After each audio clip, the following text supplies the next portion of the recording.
દિલ્હીની વિધાનસભા ચૂંટણી પહેલા માહોલ ગરમાયો। અરવિંદ કેજરીવાલે ચૂંટણી પહેલા મોટો આરોપ લગાવ્યો છે। દિલ્હીમાં વોટર લિસ્ટમાંથી નામ કાપ્યા હોવાનો આરોપ છે। વોટર લિસ્ટની તપાસ કરી રહી છે આમ આદમી પાર્ટી।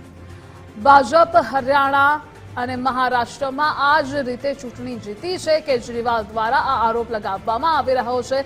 એક તરફ દિલ્હીની વિધાનસભા ચૂંટણી પહેલા રાજનીતિમાં ખળભળાટ મચ્યો છે। અરવિંદ કેજરીવાલે ચૂંટણી પહેલા મોટો આરોપ લગાવ્યો છે। દિલ્હીમાં વોટર લિસ્ટમાંથી નામ કાપ્યા હોવાનો આરોપ તેમના દ્વારા લગાવવામાં આવ્યો છે। વોટર લિસ્ટની તપાસ કરી રહી છે આમ આદમી પાર્ટી। તો ભાજપ હરિયાણા અને મહારાષ્ટ્રમાં પણ આ જ રીતે ચૂંટણી જીતી છે આ આક્ષેપ કરવામાં આવ્યા છે અરવિંદ કેજરીવાલ દ્વારા। તો વોટર લિસ્ટને લઈ તેઓએ આરોપો लगाव्या છે। એક તરફ દિલ્હીની વિધાનસભાની ચૂંટણી નજીક આવી રહી છે। પહેલા આરોપો પ્રતિ આરોપોની રાજનીતિની પણ શરૂઆત થઈ ચૂકી છે અરવિંદ કેજરીવાલ દ્વારા। આ ગંભીર આરોપ લગાવવામાં આવ્યા છે। દિલ્હીમાં વોટર લિસ્ટમાંથી નામ કાપ્યા હોવાનો આક્ષેપ અરવિંદ કેજરીવાલ દ્વારા લગાવવામાં આવ્યો છે। તો ભાજપ હરિયાણા અને મહારાષ્ટ્રમાં પણ આ જ રીતે ચૂંટણી જીતી છે તે કેજરીવાલ દ્વારા ગંભીર આક્ષેપ લગાવવામાં આવ્યો છે।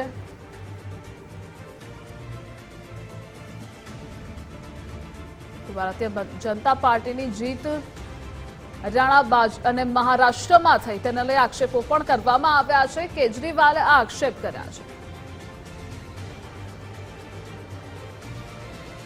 અને આ જ મુદ્દે સંવાદદાતા દેવનાથ જોડાયેલા છે। દેવનાથ, કેજરીવાલ દ્વારા શું આક્ષેપો लगावવામાં આવ્યા?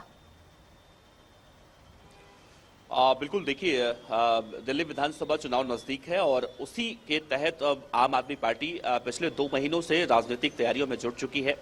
अरविंद केजरीवाल की पार्टी दरअसल 2 महीने पहले ही तैयारियां कर रही है और कुछ उम्मीदवारों के नाम का ऐलान भी किया जा चुका है। लेकिन अरविंद केजरीवाल जैसे जैसे नजदीक दिल्ली विधानसभा चुनाव आ रहा है, तारीख या भी कहें कि जैसे जैसे वो समय नजदीक आ रहा है, तारीख का ऐलान नहीं हुआ है। वैसे वैसे दिल्ली के पूर्व मुख्यमंत्री की टेंशन बहुत ज्यादा बढ़ रही है और कल अरविंद केजरीवाल ने एक प्रेस कॉन्फ्रेंस किया और कहा कि बीजेपी जो वोटर्स लिस्ट में से कुछ वोटर्स हैं उनके नाम काट रही है और ऐसा ही बीजेपी महाराष्ट्र में करके जीत हासिल की है और ऐसा ही करके हरियाणा में बीजेपी को जीत मिली है।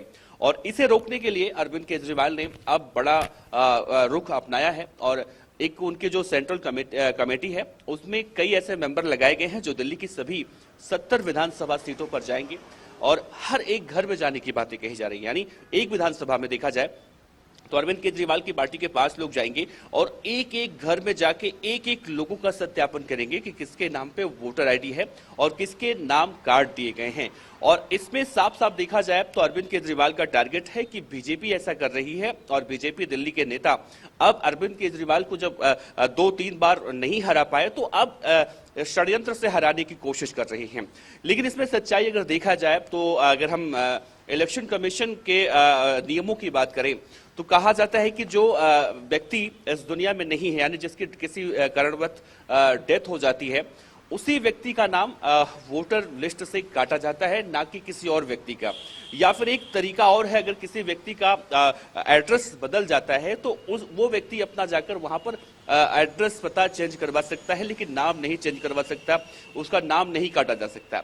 ऐसे में हम देखें जब विधानसभा चुनाव अब बहुत ही नजदीक हो चुका है, अरविंद केजरीवाल किसी भी तरह से कोई कसर नहीं छोड़ना चाहते हैं। और जिस तरह से अरविंद केजरीवाल राजनीति में जब आए थे और जिस राजनीति के लिए अरविंद केजरीवाल जाने जाते हैं, शायद इस देश में कोई भी ऐसा दूसरा राजनेता अरविंद केजरीवाल की तरह पारदर्शी जो सोच है उनकी ऐसा नहीं सोचता है। अरविंद केजरीवाल अगर आज के दौर में चलते हैं तो 2 साल बाद वो क्या करने वाले हैं वो सोचते हैं और बीजेपी क्या कुछ कर सकती है, सामने वाली पार्टी क्या कुछ कर सकती है, अरविंद केजरीवाल उसे भेदने की कोशिश करते हैं। तो कहीं ना कहीं अब देखने को मिल रहा है कि दिल्ली विधानसभा चुनाव से पहले अरविंद केजरीवाल की टेंशन बढ़ रही है और वो तमाम रास्ते अख्तियार कर रहे हैं। दूसरी तरफ इस मामले में बीजेपी भी अरविंद केजरीवाल की पार्टी पर भी कई बड़े आरोप लगा रही है। बीजेपी दिल्ली के जो प्रदेश अध्यक्ष हैं वीरेंद्र सचदेवा, वो कह रहे हैं कि अरविंद केजरीवाल के झूठे वादों से, जो फ्री बिजली, फ्री पानी और झूठे स्कूल के अच्छाई के बारे में जो वो लगातार प्रचार करते हैं, दिल्ली की जनता अब ये सब कुछ जान चुकी है और अरविंद केजरीवाल को इस बार गद्दी से नीचे उतार फेंकेगी, यानी अरविंद केजरीवाल की पार्टी सत्ता से बाहर होने वाली है। और इसी बौखलाहट से अरविंद केजरीवाल अब इतने ज्यादा परेशान हो चुके हैं कि बीजेपी पर झूठा आरोप लगा रहे हैं।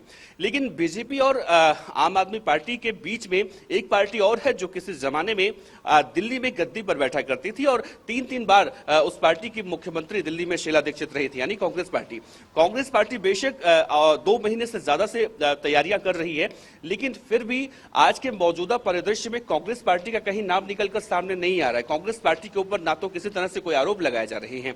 ऐसे में साफ साफ ये भी देखने को मिल सकता है कि अरविंद केजरीवाल को अगर इस बात का डर है तो सिर्फ बीजेपी से है कि बीजेपी इस बार जरूर दिल्ली में अच्छा प्रदर्शन कर सकती है, क्योंकि अभी हाल ही में लोकसभा चुनाव हुआ है। लोकसभा चुनाव के बाद ठीक ठीक विधानसभा चुनाव अगर 6 महीने बाद होता है तो अरविंद केजरीवाल की परेशानियां बढ़ सकती हैं और इस बात का उन्हें अंदेशा हो चुका है और अब अरविंद केजरीवाल तगड़ा एक्शन ले रहे हैं। अब देखना होगा कि अरविंद केजरीवाल जब एक विधानसभा में 5-5 लोगों की टीम लगाकर एक लोगों को सत्यापित करने की बातें कर रहे हैं, तो क्या ऐसे में जो दावा अभी किया जा रहा है ये दावा अरविंद केजरीवाल का सटीक बैठता है या फिर इसमें भी बीजेपी को एक नया मुद्दा मिल सकता है अरविंद केजरीवाल के ऊपर और हमला करने का? जी देवनाथ, जोड़ा बदल आभार आपनो।